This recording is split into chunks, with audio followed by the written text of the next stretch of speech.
Hi, my name is Tim with United Properties, and we are facing another Michigan winter. And because of that, I wanted to send a few tips to you that you can keep in mind as a resident to ensure that you will have a comfortable living space this winter and we can avoid any major catastrophes. The first tip I want to give you is to tell you not to turn your furnace off. I know that seems kind of like an obvious one, but there are tenants who want to save money that might turn it off for a few days when they leave town. Do not turn it off. Set your temperatures at 55 degrees. This will save you the money you're looking for, but also protect your house. So please do not turn your furnace off. If you lose power for whatever reason, contact Consumers Energy to check on power outages. We need to know if it's an isolated incident or if it's a larger incident. If it's isolated to just your home, then it's likely an electrical problem inside your dwelling.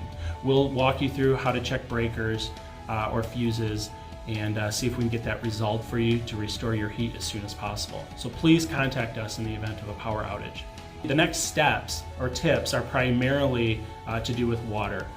Water freezing is the #1 reason for insurance claims. So this is a major issue and something we need to really look to prevent. This is the water shutoff for the entire house and is generally located in the basement next to a meter. And the reason why this is important is because if you shut your water off and something happens upstairs, a pipe freezes, a line burst, or anything, it will prevent water from continually flowing through that burst or compromised area and prevent your house from filling with water. So make sure if you're gonna leave for any extended period of time or any time at all, really it is the most safe thing to do to go in your basement, shut off your water valve. A third thing to consider, and I'm just gonna throw this in here, we are not sponsored by anybody, but do consider getting renter's insurance. These policies can be very inexpensive, as low as $10 a month. A lot of residents don't realize that if there is a catastrophe at the house or it burns down, the homeowner's insurance does not cover tenants, moving expenses, their personal belongings, or anything of the such. Investors generally have insurance to cover their property itself. So if something happens and you lose your items, with a cheap policy, it's worth considering. So I want to encourage you guys to look into that if you haven't already. The fourth tip is to make sure that exterior spigots are turned off and also that all hoses are removed from those. Leftover water in the hoses can freeze, will expand the spigot, cause damage there, but also potentially cause damage inside the house if it backs up or if that spigot was on.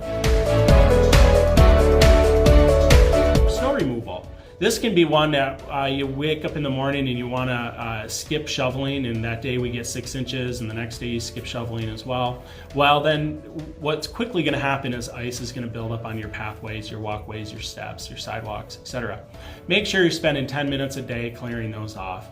Staying ahead of that will prevent dangerous situations, but also allow you not to use a massive amount of salt to get rid of the ice. So make sure you're doing that. It's a simple liability issue that you can address and help protect yourself.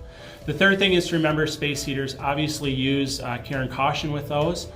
There are two things to consider. They're one, expensive to run, but also two, they can be dangerous if put next to some items that are flammable. We all know about the Christmas trees that start during this season, so make sure you're considering the spaces that you're using those heaters in. Potentially very dangerous. The last thing to consider is ice dam issues. This is when heat escapes from your house, moves through your attic space, and melts snow on your roof. That's how icicles are formed. Well, over long periods of cold, icicles will form and snow and water will build up behind those icicles and then start leaking into the house. So if you have a massive amount of icicles on your roof, we should know about that. We can't always take action that will correct the problem immediately. This is a larger home issue, and a lot of our older homes experience it. So don't panic, but do give us a call. Let us know if there are huge icicles on your house. We're going to want to come take a look at that to see if we can prevent any leaking inside your home. If you do see leaking or staining, obviously give us a call as soon as possible. We want to address that for you.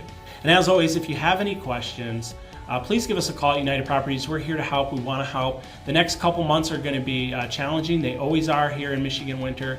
and we have to work together to make sure that you have a warm, safe home to come to every day, and we want to be a part of that. We're excited to be a part of that. Once again, Tim from United Properties. Give us a call if you need any help. We're happy to help. Have a great holiday.